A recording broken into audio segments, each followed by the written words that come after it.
ओम नमः शिवाय। दोस्तों, हर हर महादेव। आज की वीडियो में सोमवार व्रत कथा का श्रवण करने जा रहे हैं। प्रिय भक्तजनों, सोमवार का दिन भगवान भोलेनाथ को समर्पित होता है। जो भी भक्त सच्चे मन से, सच्चे भाव से भगवान भोलेनाथ की आराधना करते हैं, उनकी मनोकामनाएं जरूर पूर्ण होती हैं। सोमवार का दिन सामान्य तौर पर दिन के तीसरे पहर तक व्रत किया जाता है और इस व्रत में फलाहार या पारण का कोई विशेष बड़ा नियम नहीं होता है, लेकिन यह आवश्यकता होती है कि दिन रात में केवल एक समय ही भोजन किया जाता है। सोमवार के व्रत में भगवान भोलेनाथ के साथ साथ माता पार्वती का पूजन करना चाहिए, गणपति के गजानंद का पूजन, महाराज का पूजन करना चाहिए।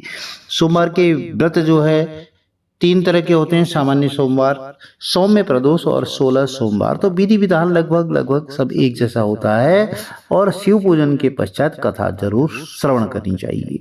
प्रदोष व्रत, 16 सोमवार, कथा तीनों की अलग अलग होती है।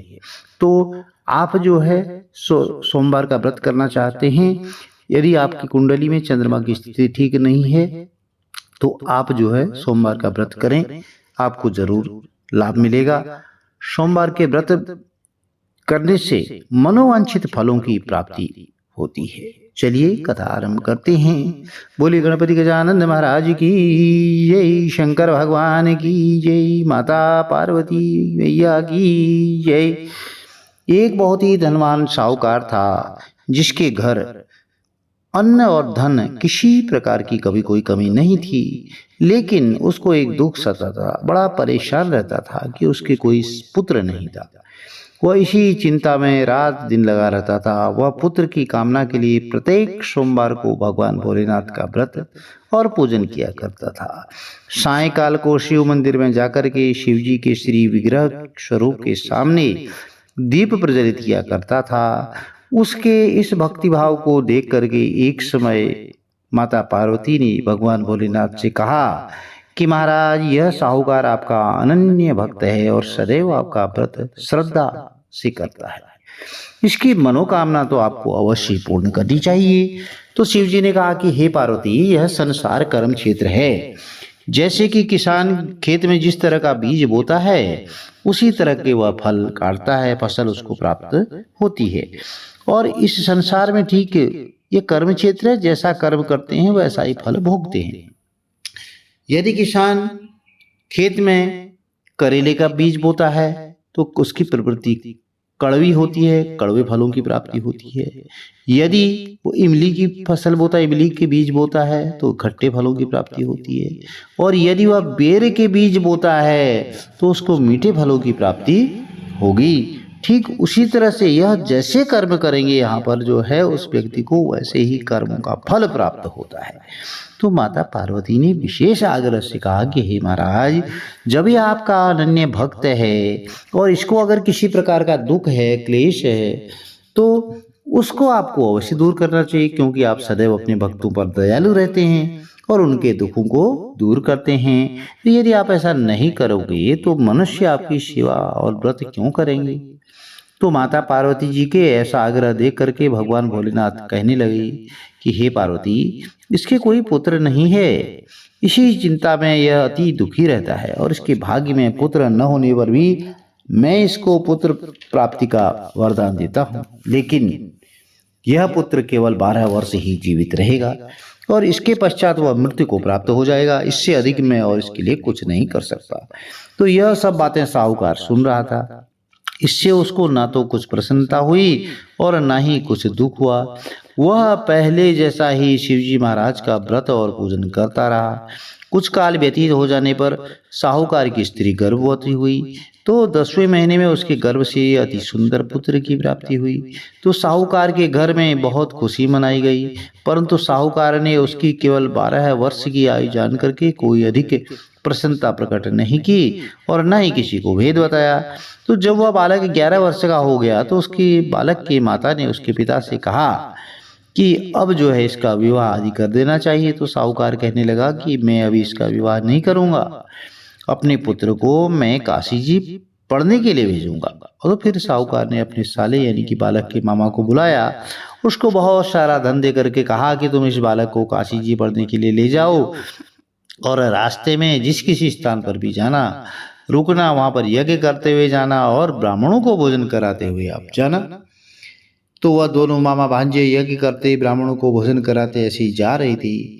रास्ते में एक ऐसा शहर पड़ा कि उस शहर में राजा की कन्या का विवाह था, और दूसरे शहर से जो राजा आया था लड़का लेकर के, जो विवाह कराने के लिए बारात लेकर के आया था, वह जो एक आंख से काना था। अब उसके पिता को इस बात की बहुत बड़ी चिंता थी कि कहीं वर को देख करके कन्या के माता पिता विवाह में किसी प्रकार की अड़चन या व्यवधान पैदा न कर दें।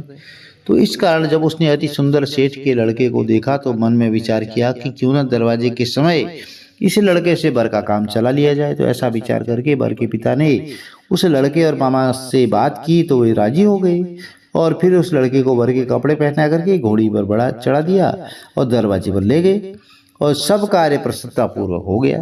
फिर वर के पिता ने सोचा कि यदि विवाह कार्य भी इसी लड़के से करा लिया जाए तो इसमें क्या बुराई है। ऐसा विचार करके उसने लड़के और उसके मामा से कहा, यदि आप फेरों का और कन्यादान का काम भी करा दें तो आपकी बड़ी कृपा होगी, मैं इसके बदले में आपको बहुत सारा धन दूंगा। तो उन्होंने स्वीकार कर लिया और विवाह कार्य में बहुत अच्छी तरह से संपन्न हो गया। परंतु जिस समय लड़का जाने लगा तो उसने राजकुमारी की चुनरी के पल्ले पर लिख दिया कि तुम्हारा विवाह तो मेरे साथ हुआ है, लेकिन जिस राजकुमार के साथ तुमको भेजेंगे वो एक आंख से काना है और मैं काशी जी पढ़ने जा रहा हूँ। अब लड़के के जाने के बाद जब राजकुमारी ने अपनी चुनरी पर ऐसा लिखा हुआ पाया तो उसने राजकुमार के साथ जाने से मना कर दिया और कहा कि यह मेरा पति नहीं है, मेरा विवाह इसके साथ नहीं हुआ है, वह तो जिसके साथ मेरा विवाह हुआ काशी पढ़ने गया है। अब राजकुमारी की माता पिता ने अपनी कन्या को विदा नहीं किया और बारात तो वापस चली गई, और उधर जो सेठ का लड़का था वह उसका मामा काशी पहुंच गए। वहां जाकर उन्होंने यज्ञ करना और लड़के ने पढ़ना शुरू कर दिया। जब लड़के की आयु 12 साल हो गई तो उस दिन उन्होंने यज्ञ रखा था, और लड़के ने अपने मामा से कहा कि मामा जी आज तबीयत कुछ ठीक नहीं हो रही है। तो मामा जी ने कहा अंदर जाकर के सो जाओ। तो लड़का अंदर जाकर के सो गया और थोड़ी देर में उसके प्राण निकल गए। अब जब उसके मामा ने आकर देखा तो वह तो मुर्दा पड़ा है। उसको यह देखकर बहुत बड़ा दुख हुआ। उसने सोचा कि अगर मैं अभी रोना पीटना शुरू कर दूंगा तो यज्ञ का कार्य अधूरा रह जाएगा, इसलिए उसने जल्दी से यज्ञ का कार्य समाप्त करके ब्राह्मणों के जाने के बाद रोना आरंभ कर दिया। संयोगवश उसी समय भगवान भोलेनाथ माता पार्वती वहां से निकल रहे थे। अब जब उन्होंने जोर जोर से रोने की आवाज़ सुनी तो पार्वती जी कहने लगी कि महाराज कोई दुखिया रो रहा है, इसके कष्ट को आप दूर कीजिए।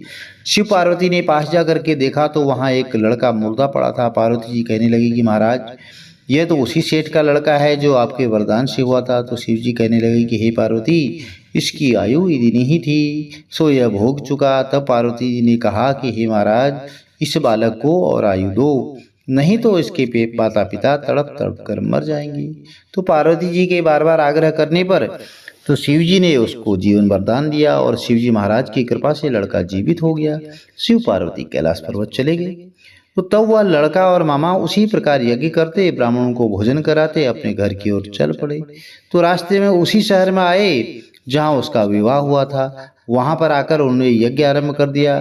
तो उस लड़के के ससुर ने उनको पहचान लिया और अपने महल में ले जा करके उसकी बड़ी खातिरदारी की और साथ ही बहुत दास दासियों सहित आदर पूर्वक लड़के और जमाई को विदा कर दिया। अब जब वह अपने शहर के निकट आए तो मामा ने कहा कि मैं पहले तुम्हारे घर जाकर के खबर कराता हूँ। जब उस लड़के का मामा घर पहुंचा तो लड़के के माता पिता घर की छत पर बैठे थे और उन्होंने प्रण कर रखा था कि यदि हमारा पुत्र सकुशल लौट आया तो हम राजी खुशी नीचे आ जाएंगे, नहीं तो छत से गिर करके अपने प्राण त्याग देंगे। और इतने में उस लड़के के मामा ने आकर यह समाचार दिया कि आपका पुत्र आ गया है। तो उनको विश्वास नहीं हुआ। तब उसके मामा ने शपथ पूर्वक कहा कि आपका पुत्र अपनी स्त्री के साथ बहुत सारा धन लेकर के आया है। तो सेठ ने आनंद के साथ उसका स्वागत किया और बड़ी प्रसन्नता के साथ रहने लगी। तो इसी प्रकार से जो कोई भी सोमवार के व्रत को धारण करता है, भगवान भोलेनाथ की आराधना करता है, इस कथा को पढ़ता है, सुनता है, सुनाता है, उसकी समस्त मनोकामनाएं देवादिदेव महादेव अवश्य ही पूर्ण करते हैं। तो प्रिय भक्तजनों, यह छोटी सी कथा थी और कथा के बाद आप आरती करें। प्रसाद वितरित करें और आरती शीतलीकरण करें। भगवान भोलेनाथ का जयकारा लगाएं। अब आरती आरंभ करते हैं। बोली शंकर भगवान की जय।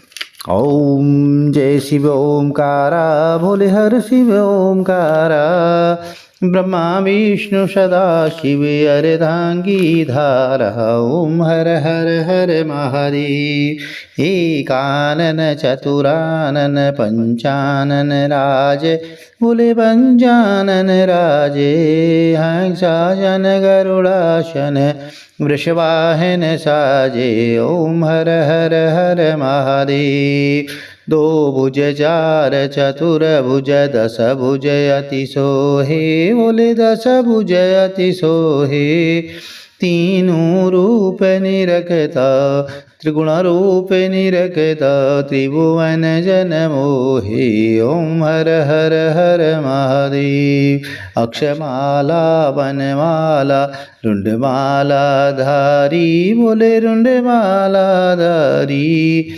चंदन मृग मद सोहे, वाले शशिधारी। ओम हर हर हर महादेव। श्वेतांबर पीतांबर, वागंबर अंगे। भोले वागंबर अंगे। शनकादिक ब्रह्मादिक, भूतादिक संगी। ओम हर हर हर महादेव। करगे मध्य कमंडल, चक्र त्रिशूल धरता। बोले चक्र त्रिशूल धरता। जग करता दुख करता, जग पालन करता। ओम हर हर हर महादेव।